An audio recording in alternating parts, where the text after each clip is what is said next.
Welcome to Knowledgeable Aging. I'm your host, Jason Kotar. Joining us today to talk about the frequently missed cause of pain, fatigue, and chronic poor health is Laurel Otey. Laurel is the owner of Layered Living, a holistic wellness practice. She serves families and businesses worldwide as a certified health coach, international wellness educator, celiac disease advocate, and corporate speaker. She was first inspired to begin her health coaching practice when faced with her child's health problems. In the end, it was identified that her daughter did, in fact, have celiac disease and needed to be on a 100% lifelong gluten-free diet. How are you doing today, Laurel? Yeah, doing great, Jason. Thank you so much for having me here. It's always Yeah, such a thank you treat to for be able to talk about a subject I'm excited about and share with the knowledgeable aging community. Excellent. Well, thank you so much. Before we get started, Laurel, for those that are joining us for the live webinar, if you have any questions, type those questions in. Time permitting, we will do everything in our power to get your questions answered. So, Laurel, I'm going to turn it over to you. Sounds great. Let's get started. So yes, celiac disease. Let's first of all cover what is celiac disease. Now, some of you maybe have heard of celiac disease before. Maybe you even know somebody with it. A few of you maybe are diagnosed, but a lot of people, I think, when they hear the term celiac disease, still have a lot of questions. And so I want to just jump right in there first. So celiac disease is a genetic autoimmune disease. This means it runs in families because they share the genes. So if you don't have the genes associated with celiac disease, you're not going to develop it over the course of your lifetime. Likewise, just because you have the genes for celiac disease does not necessarily mean that you're definitely going to get it at some point in your life. You just have the genetic possibility to develop it at some point. Like I said, it is an autoimmune disease. It's not an allergy. These things often get confused or, equal, and they're not the same. Both are very serious. Both, need to be taken, take precautions to prevent the things that you're reacting to, but they are technically different. So the way an autoimmune disease works is the body is triggered by something that tells it to have an incorrect response, an immune system response to whatever that particular trigger is. For celiac disease, we know what the trigger is. It's gluten. For other autoimmune diseases, it's not necessarily that straightforward. But when the body has that abnormal response to its trigger, it actually turns and attacks itself, causing damage inside the body. So obviously, celiac disease, that is a very serious medical condition since it's damaging your own body. It's not a fad diet. It's not a choice. Once you have it, you can't cure it, but there are plenty of things we can do to treat it. And the most important thing to remember is that the only treatment for celiac disease is a 100% gluten-free diet for life. Like I said, there's not a medication or a supplement that you can take, or a surgical procedure or anything else that's going to cure or prevent you from having celiac disease. It's really all about diet. There's a lot of cool research going on right now in the celiac medical community world, and they're looking for medications and things like that. But right now what we've got is the dietary intervention. So I know I've mentioned gluten now a few times. So for those of you who aren't entirely sure what gluten is, where it is, things like that, let's just get in there. So gluten is a protein that is found in specific grains. So your gluten grains are wheat, barley, and rye. So with wheat, that includes any of its varieties or derivatives, like spelt is a variety of wheat, therefore it would contain gluten. Anything made with barley, like malt is made from barley, so therefore it contains gluten. And then I list oats on here. Oats is a tricky one. So oats in and of themselves are technically gluten-free, but the way food manufacturing is done, at minimum in the United States, the same manufacturing equipment is typically used to harvest and process oats as what is used to process wheat. Because of that, the oats then become cross-contaminated with little bits of wheat and therefore not safe if you have celiac disease. Now, fortunately, since we've discovered the source of the trigger, gluten, for celiac disease, there now are manufacturing lines that are dedicated to the harvesting and production of oats and can certify their oats as being gluten-free. So if you have celiac disease, you can eat oats as long as they have the gluten-free label on the package. So just to be aware of. So there's lots of potential sources of gluten.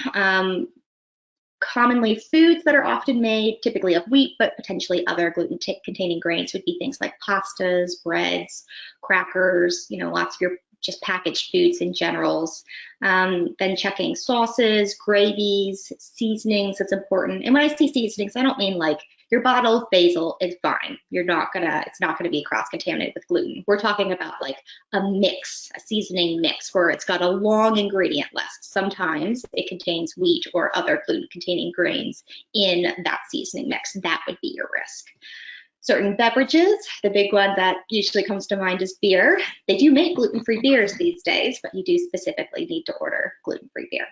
And then medications and supplements, that one is a tricky one. Your best resource for checking whether the medication or supplement you've been prescribed to find out whether it's gluten-free is honestly your pharmacist. You can always talk to your doctor, absolutely, but they're gonna probably direct you to your pharmacist anyway, because they are the experts on what's in the medications, and they know which manufacturers to call to confirm if there's any questions, and they're always happy to do so. I love pharmacists. So just, ask any questions to them. They will be happy to help clear up any confusion you may have. So some other potential gluten risks would be things at church, for example. Your communion wafers are commonly made with wheat flour. Some have started going to rice flour ones to make them gluten-free because wheat is a top allergen. So even for people without celiac disease, there's a growing percentage of people, children especially, who have allergies to wheat. So it's beneficial for church. So it might be something to talk to your church about once people are regularly returning to in-person church services and things like that, if that's a concern. Arts and crafts supplies. This is usually a big one if you have kids with celiac disease. Touching a art or craft supply that has wheat is not going to necessarily trigger the autoimmune response. The issue is if you aren't careful about washing your hands thoroughly after you have touched those things. And as we know, kids are not always very mindful about what's on their hands before they put them back in their mouths. So Play-Doh is commonly made with wheat. You can buy gluten-free Play-Doh now these days, which is great. And then like paper mache is another one. So it's just good to check on the ingredients list. Now, oral care and dental products typically are gluten-free, but there's never any harm in just giving a quick little glance to the ingredient list and making sure that there's no surprises there. But fortunately, most of the time these days, these are now all gluten-free. Any cosmetics that you're using near your mouth, lip balm, lipstick, things like that, while there should not be enough gluten in any of these products to actually trigger an autoimmune response, there are plenty of anecdotal stories from people with celiac disease that say that they felt worse or noticed symptoms when they were using products that contained wheat or gluten. So it may just be something to look into and see what alternate product is available and see if that helps you. So I mentioned reading labels. I'm passionate about reading labels. Regardless of whether you have celiac disease, I think it's hugely beneficial for all of us to know what we're putting in our body. That way we can make active and conscious choices about what we're eating and what we're not eating, right? So one big one that sometimes gets confused is when you see the wheat-free label. Just because something is wheat-free does not necessarily mean that it's gluten-free. I know we mentioned there's other gluten-free or gluten grains, your barley, your rye, sometimes oats. Those are not top allergens, so the FDA does not require labeling of a product that contains barley, rye, or oats. It does require labeling of wheat because wheat is a top allergen. So just remember, the key label you're looking for is gluten-free. That's the important one. If it doesn't specify gluten-free, like the label on the package, then go down to your ingredient list. This is, again, super valuable for everyone, regardless of whether you have celiac disease or not, and see what's in it, right?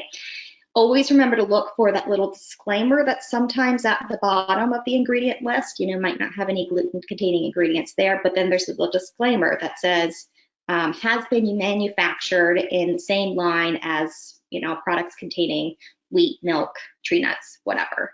If it says that, We know that wheat is a gluten-containing grain, and therefore this product has potentially been cross-contaminated in manufacturing. So I know it seems like a lot. It can be a little overwhelming, can feel awkward at first asking questions when you're dining out, but we really want to do what we can to stay healthy, because this is going to directly impact your quality of life right now and potentially your longevity of life long term.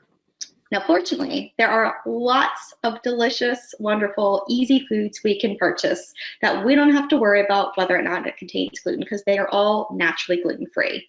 And they don't come with ingredients lists, because these are things like your fresh produce, your fruits and your vegetables. There's lots of gluten-free grains out there, your corn, your rice, quinoa, I could go on, your meats, your seafoods, your fish, all gluten-free. It does not matter if the animal ate wheat, it does not pass through them and make that food not gluten-free. All of those are fine. Your meat would only be an issue if it was, marinated in something that wasn't gluten-free, or treated in some, has some sort of seasoning on it. It's not gluten-free. And then it's not the meat itself, it's the seasoning that's the problem. Your eggs, your dairy products, cheese, all of that, all gluten-free. So again, it's only if something that contains gluten has been added to it that would make it not safe. So the more variety of food all of us can eat, regardless of whether we have celiac disease, the healthier we are going to be. So a great thing for all of us to do. Just got to diversify a bit, right? All right, so who's at risk for celiac disease? Now, I know I said that it is a genetic condition, so it runs in families. If you already know that your family has a history of celiac disease, a parent is diagnosed, or an uncle, or whoever, then you know that it runs in your family, even if you yourself have not yet been checked. This means that you already have a higher risk of developing celiac disease than the average population. Now, from there, you can get gene tested to find out if you have the genes and find out whether you truly do have a genetic possibility of developing it. And if you're having symptoms, you absolutely would benefit from getting celiac testing done to find out, am I experiencing celiac disease right now? It can occur at any age and any gender, any race, any ethnicity. It affects people all over the world. And almost universally the same percentage of people all over the world in every country. There are a few areas that seem to have a slightly lower risk, but really it's pretty universally everywhere. The prevalence does increase with age.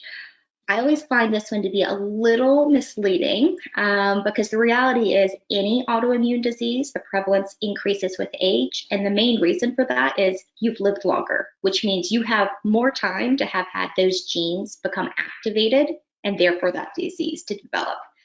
So while you often see things in childhood, just because you ate wheat, pancakes, and breads, and cookies and crackers and all these things your whole life growing up and never felt bad or had any problems, and all of a sudden you're now in your 30s or your 40s or 50s or 60s and you start feeling all these symptoms and you're feeling awful, things change. The body may no longer be able to tolerate this because maybe now you have celiac disease, whereas previously those genes were not yet activated.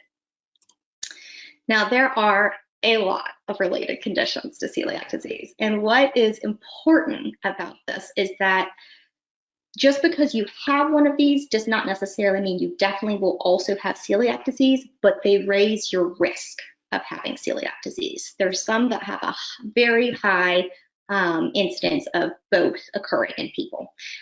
Just because you have one autoimmune disease does not mean you can't have another. And in fact, having one autoimmune disease raises your risk of developing another. So some of the particularly big ones that you see happening together in people that have celiac disease, type 1 diabetes is huge. If you've been diagnosed with type 1 diabetes and you've never been tested for celiac disease, it is important to get tested as soon as possible because there is a very high incidence of both occurring. Arthritis, particularly autoimmune forms of arthritis like rheumatoid or juvenile idiopathic arthritis, certainly share a higher incidence of celiac disease also. Your autoimmune thyroid diseases are another really big one, and that would be Hashimoto's or Graves' disease. These are your autoimmune thyroid diseases. So I'm not going to go through this whole list, but you get the sense. You know, if you have some of these other things, it's important to make sure regular screening for celiac disease is happening, as well as the management of your current condition that you've been diagnosed with, because you do have an elevated risk, and we want to make sure you're being treated correctly, so that way, one, you're healthy, but also if you're on medications for these other things, that your medications are going to work correctly. So celiac disease is so much more than a GI problem. We tend to think of like, oh, well, I eat, you know, food that's got gluten, so therefore it's a stomach thing. I'm not going to feel well, have a stomach ache, but there's so much more to it than that. So when a patient with celiac disease consumes a food or medication or whatever with gluten in it, goes into their digestive tract and gets to the small intestine. Our small intestine is really cool because this is the part of our body that's in charge of capturing the nutrients from our food and bringing it into our bloodstream to deliver it to every other part of our body. This is what nourishes us. So inside the walls of our small intestine, the entire length of that small intestine, are these little finger-like projections called villi.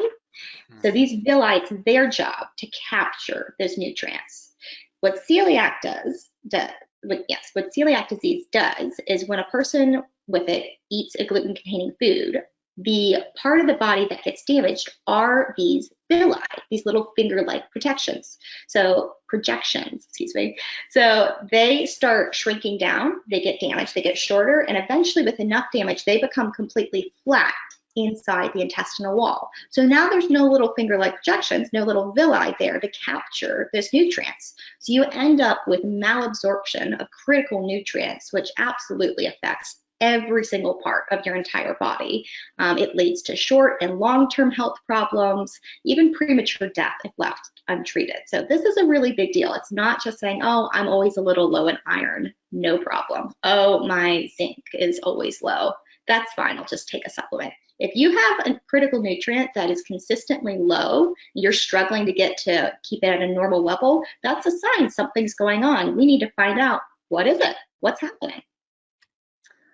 Not only that, this systemic inflammation, this is inflammation of every single part of your body, causes increased risks for very serious diseases. 2 times increased risk of developing coronary artery disease. And you gotta remember, heart disease is already the #1 killer of both men and women in the United States. So if we're raising our risk for anything related to our cardiovascular system, this is a bad thing. We do not want this. It also increases the risk of small bowel cancers by 4 times as well. This is one of the cancers that's a top killer in this country as well. So we do not want to increase these risks. And, you know, maintaining a gluten-free diet if you have celiac disease is critical to your health. There are over 300 known symptoms of celiac disease. So it's very difficult to diagnose celiac disease without testing for it. It's not going to just pop up in your routine lab work that your doctor does during your annual physical. You actually have to test for celiac disease to find out if you have it, or at least to be able to diagnose it. So, like I said, there's 300 symptoms. I'm not going to go through all 300 today, but just to get you an idea of the variety of types of symptoms, you know, they could manifest as nutrient deficiencies where you develop anemia or osteoporosis. If it starts in early childhood, you may see failure to thrive, failure to grow, or slowed growth. Sleep problems, a big one with celiac disease, fatigue, nightmares. You see that a lot, especially in kids. There's certainly the classic GI responses, the bloating, the diarrhea, even constipation, but many older children and adults that develop celiac disease do not necessarily have these GI symptoms. They have other things. You're much more likely to have some of the neurological and psychological issues like anxiety, depression, mood swings, and irritability. You may have oral and dental symptoms like staining on the teeth, not staining from the foods you're eating, but staining happening inside the body from nutrient deficiencies, canker sores constantly in your mouth, no matter what you eat and how careful you are about staying away from citrus and things like that. These are signs of nutrient deficiencies. Pain is a really big one with celiac disease, and it's not just stomach pain that can happen. Migraines is a really common symptom that happens in celiac disease, as well as arthritis pain. I mentioned the autoimmune arthritis pain, but even the normal aging, wear and tear arthritis pain can be worsened or triggered because of celiac disease because of that systemic inflammation that it causes. For many women, the first sign or symptom that they notice are around fertility problems, recurrent miscarriage, or unexplained infertility. Don't think there's been a lot of studies on the impact of fertility for men who have celiac disease, but it would stand to reason if you are constantly deficient in key nutrients, which we know affects one's fertility. There's probably a lot of men who are dealing with the fertility problems that may be undiagnosed celiacs. So just things to look into, skin problems. And again, certainly if you have had already been diagnosed with another autoimmune disease, whether that's psoriasis or anything else, it's a good idea to have a chat with your doctor about getting tested.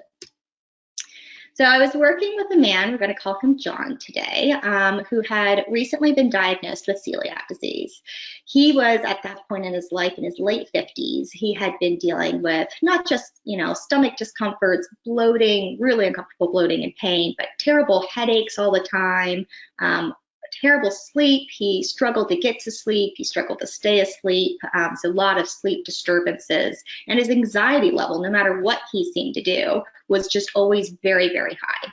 Now, since his diagnosis, he had not received any nutritional counseling from his doctor, which is common. Your primary care doctor or your gastroenterologist, they are not nutritionists, they're not dietitians, that's not their area. So it's important to find somebody who that is their area. So he came and talked with me about these things, which is great.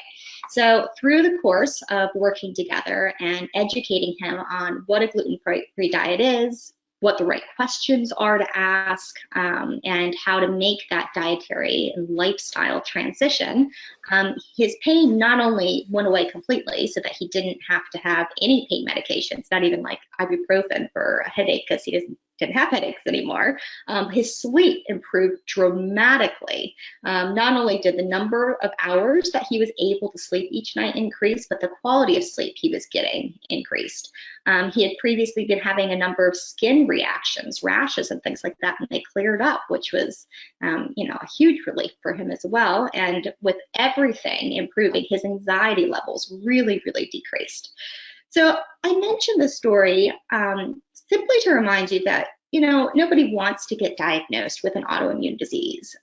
However, sometimes it can be really empowering to have an answer and then get educated on what to do with that information, because we can get our lives back. And this changes everything. When we have answers and direction, we have now this renewed lease on life where we can do things that we thought maybe I'm never going to be able to do again, or I just don't have the energy or interest because I feel so unwell all the time. So I think the more people who have celiac disease that we can get diagnosed and then provide the information and support, the better everyone will be. So moral of the story is we want to test. We don't want to guess. We don't advocate self-diagnosis, especially not for celiac disease. It does affect 1% of the world population, which means celiac disease is the most prevalent genetic autoimmune disease in the world. If you already know you have a family history of celiac disease, your risk factor goes up to approximately 1 in 10 from 1 in 100. So that's a big jump up. Unfortunately, up to 83% of Americans with celiac disease are estimated to remain undiagnosed or misdiagnosed. So don't expect that it's going to be the first thing your doctor may think of to test you for. Unfortunately, diagnosis is still very low, so it's important to become educated about this and become an effective self-advocate There's no harm in getting testing done. It's literally checking one more box on the LabCorp or whoever your lab form is for your doctor. Typically, it's covered by insurance, so it's a great thing just to, if you're suffering, to find out, is this potentially the reason for my ill health? So I think everybody's health matters, no matter who you are, where you are in life. I don't want you settling for poor health, because you've got too much wonderful life ahead of you that I want you to be able to live and really engage in. It's not just about living longer, it's about living better. And that's our goal for everyone, no matter where you are in life. So if you have concerns, talk to your doctor about getting tested. And certainly if your test results come back positive, it's time to get educated so that you can take back your life and live in good health. So at this point, I'm going to open the floor back up to questions and turn it over to Jason here. So let me just stop sharing my screen. Excellent. Really good stuff. Thank you, Laurel. Absolutely. Couple questions have come in.